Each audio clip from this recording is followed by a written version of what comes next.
Veni creator spiritus, et des tuorum visita,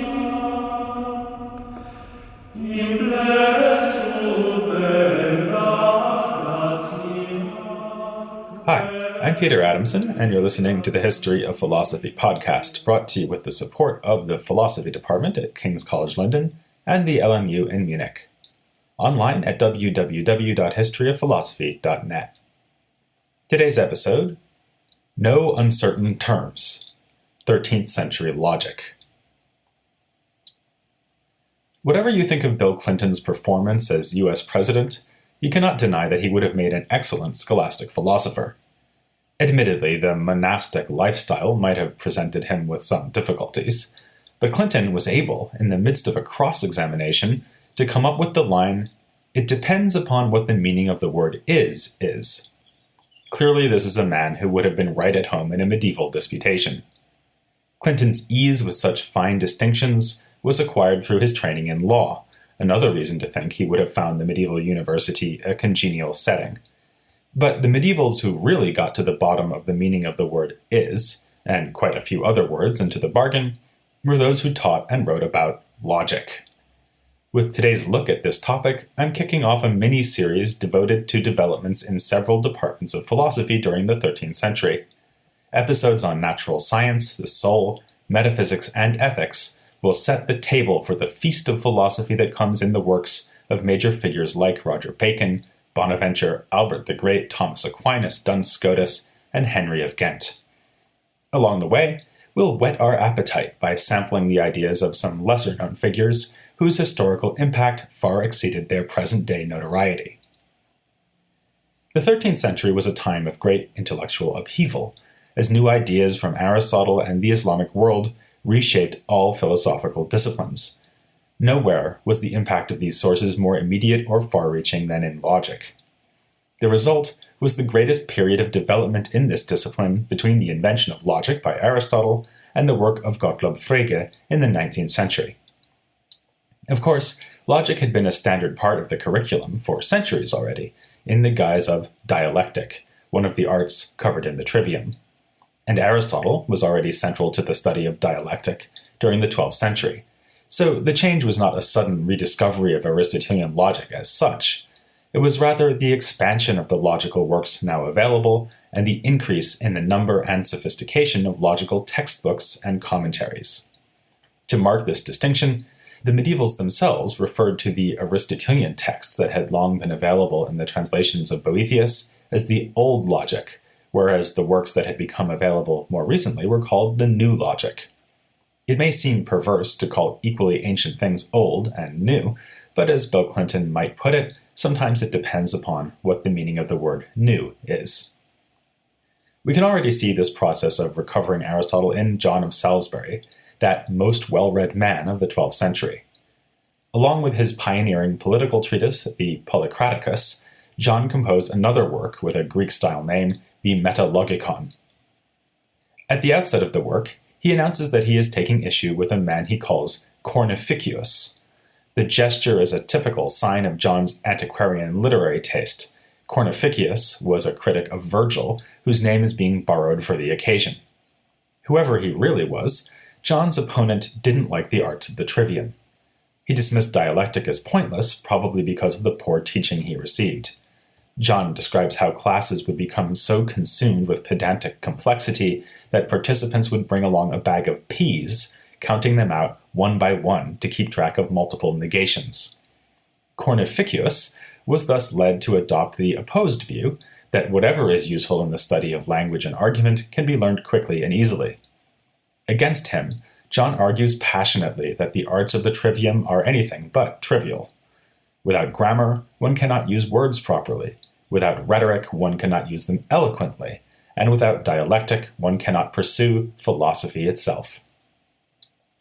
John still represents a 12th century mindset, as is clear from his interest in authors like Virgil and Cicero, his frequent allusions to Marcianus Capella, and his praise of the thinkers of Chartres as the greatest teachers of the age. But he's already aware of more logical works than had been used by, say, Bernard of Chartres. He explains the usefulness of the whole of Aristotle's organon, or collection of logical works, including the so-called New Logic. This included the Prior Analytics, which systematically surveys the types of valid syllogism, the Topics, which studies dialectic, and the Sophistical Refutations, which offers a diagnosis of misleading, invalid arguments. These are the works that are going to revolutionize logic among 13th century thinkers. They will take to heart John's declaration that no one who fails to master the analytics can call himself a logician.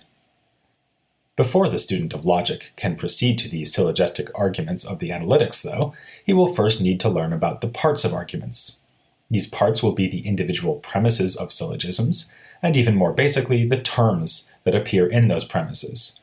If, for instance, our syllogism is, giraffes are ruminants, all ruminants have 4 stomachs, therefore giraffes have 4 stomachs, then the first premise is giraffes are ruminants, and it includes the terms giraffe and ruminant. This way of understanding the study of logic was established in antiquity, when it governed the interpretation of Aristotle's works on logic. His categories was thought to address the topic of individual terms, and his On Interpretation deals with whole propositions. The Prior Analytics would complete the job by looking at how one should put together propositions to form valid arguments. The Sophistical Refutations, meanwhile, shows how not to do this. All of this was a perfect fit for the new universities in Paris, Oxford, and elsewhere.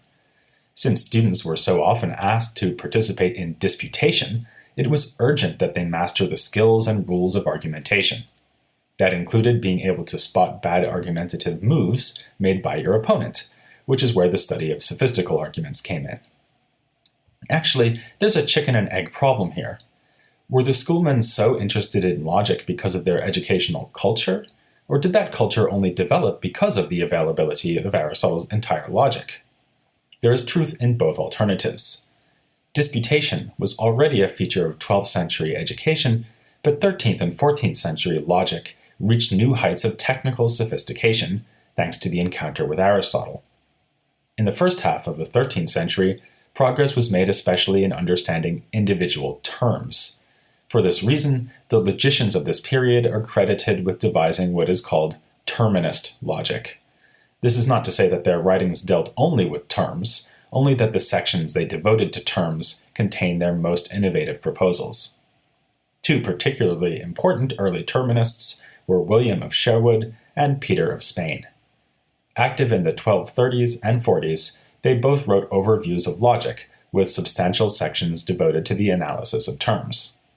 Somewhat later, their work was taken up and further developed by Nicholas of Paris and the author of a text called simply Logica. This is ascribed to Lambert of Auxerre, but its authenticity isn't certain. Especially the textbook by Peter of Spain will be used by later writers, like John Buridan. Some of the advances made by the early terminists were practical ones, which enabled them to do advanced logic without the use of quasi-mathematical symbols or quotation marks, neither of which were in use at this time. Like any natural language, Latin grammar frequently allows for ambiguity. The sentence omnis camelopardos homo non est, for instance, can mean not every giraffe is a human, or every giraffe is not a human. To avoid such problems, our logicians simply laid down the artificial rule that not affects what comes directly after it in a sentence. Another slightly more colorful example would be a mnemonic device devised by the logicians to help them recall the main properties of syllogistic arguments. Had he been a 13th century scholastic, Bill Clinton would have been disappointed to discover that Barbara was not an intern coming to help out with the logic class. It was rather the first of a set of clever nicknames given to the syllogistic moods. Each letter in the name has a significance. For instance, the 3 A's in Barbara indicate that the first premise, second premise, and conclusion of the relevant syllogism all involve affirming something universally, like when I say all giraffes are animals. As I've said, the more substantive proposals made by the terminists have to do with the individual terms that appear in the propositions that can serve as premises and conclusions in a syllogism. Aristotle's logic dealt with what is called categorical logic, from the Greek kategorein, which means to predicate one thing of another. In other words, he was interested in propositions like Socrates is human, where the predicate human is ascribed to the subject Socrates. Of course, we can also say that a predicate fails to apply to a subject, as when we say Hiawatha is not human. So there's another reason Bill Clinton would have made a good medieval logician. He was expert at issuing categorical denials. Back in the 12th century, Abelard had already pointed out that there was a big difference between merely formulating such a predication and actually asserting it. His theory of dicta, things that can be said, played a role in his nominalist position on universals, but it was more basically a point of logic. A dictum, such as Hiawatha's being a giraffe, does not yet assert that Hiawatha actually is a giraffe. To do that, you must deploy the verb is, or in Latin est. Hiawatha is a giraffe, or if you prefer, Hiawatha camelopardus est. Logicians then, as now, called this verb a copula. One thing we can see from this example is that not all the terms in such a proposition are categorical, that is, standing for a subject or predicate. Rather, we must add another kind of term, a copula, in order to have an assertion at all. And there are many other terms that play a non-categorical role in propositions. If I say every giraffe is an animal, or Bill Clinton is sometimes faithful, the words every and sometimes seem to be modifying either the terms of the proposition or the way that the predicates are attached to the subject. We might say that such terms come along with the subject and predicate. Indeed, this is what the medievals did say. Alongside categorimatic terms that refer to the subject and predicate of the preposition, they recognized syncategorimatic terms, adding the prefix syn, which means with in Greek. This vocabulary was actually borrowed from grammar, showing yet again the interplay of the three arts of the trivium. Much of the technical discussion in terminist logic involved syncategorimatic terms. Take, for instance, these so-called modal terms, necessarily and possibly. If I say giraffe is necessarily animal, is necessarily functioning as an adverb that modifies the whole proposition, or does it only modify the predicate, so that I am ascribing to giraffe the property of necessarily being an animal? That might seem like a pointless question, but it is actually crucial. If necessarily is attached to the predicate and not the copula, then the proposition as a whole is being asserted as merely true, and not as a necessary truth. In which case, I won't be able to use this premise in an argument to prove other necessary truths, because you can't infer a necessary truth from a mere truth. In this case, the terminists held that the necessity does apply to the whole proposition. It's perhaps not surprising that a word like necessarily would give rise to such difficulties, but the terminists found that even the copula needed careful thought. Bill Clinton was right. It isn't so obvious what the meaning of the word is. If I say giraffe is animal, does that refer to some one existing giraffe like Hiawatha who is an animal? Does it mean that all the presently existing giraffes are animals? Does it mean that all past, present, and future giraffes are animals? Or perhaps even that there is a conceptual connection between giraffe and animal, such that my claim would be true even if there are never any giraffes? You can pose more or less the same question as one that concerns the apparently more straightforward categorimatic terms. What exactly is the function of a single term, like giraffe? Does it allude to one specific giraffe I have in mind, like Hiawatha? Or to all the giraffes that exist? To the ones that exist now or also in the past and future? Or could it refer even to possible but never really existing giraffes, like Hiawatha's sister, who often features as an example in my Non-Existent Sisters, Non-Existent Philosophy podcast? In fact, it seems clear that one and the same term giraffe can function in all of these ways. For this reason, the terminists distinguish between what a term means and how it functions in a given proposition. They called its general meaning its signification. Following suggestive remarks in Aristotle, signification was defined with reference to communication between a speaker and a listener. The signification of a term giraffe is either the concept in my mind that I'm trying to convey to you when I say giraffe, or it is the concept that arises in your mind when you hear me say it. The concepts in our minds in turn signify things out in the world, for instance, Hiawatha in the giraffe enclosure. But as we've just seen, I don't need to have any particular giraffe in mind when I say giraffe is animal. So the terminists devised a theory about what they called supposition. A term supposits for whatever it stands for in a given proposition. So the term giraffe has only one signification, but many possible suppositions. No ingenuity was spared in distinguishing supposition into its types and subtypes. Most generally, the terminists recognized three types, which were called personal, simple, and material supposition. Personal supposition is when a term supposits for a thing or things in the world. Despite the name, the thing doesn't need to be a person. The word tower might, for instance, supposit for the Eiffel Tower or the Leaning Tower of Pisa, which do both have a lot of personality as towers go, but still aren't persons.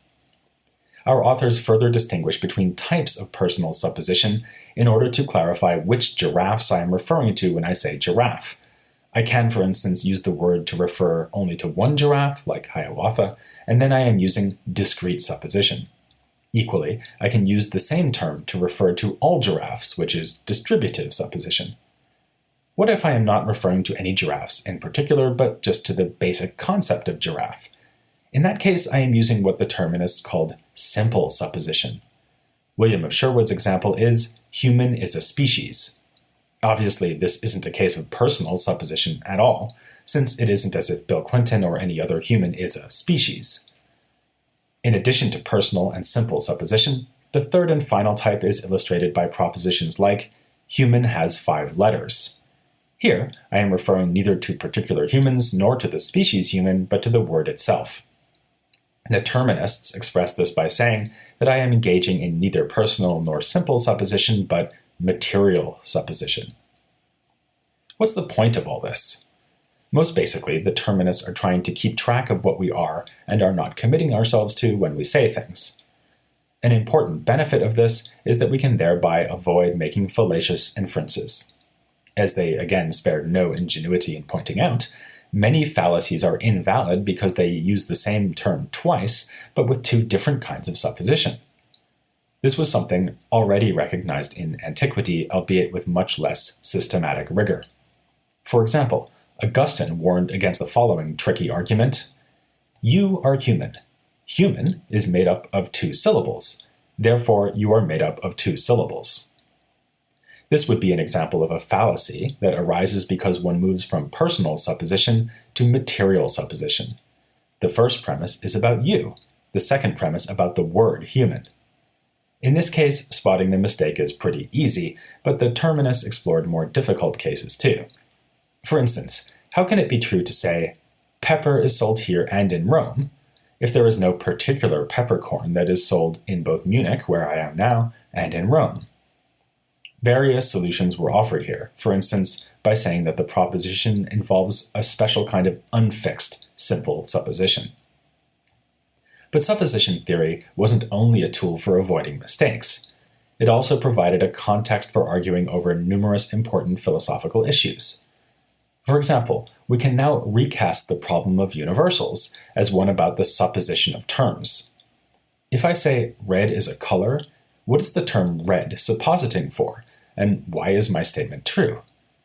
It is tempting to say that red here has simple supposition and thus refers to the universal red. The reason it is true is that the universal red is a real thing and is a color.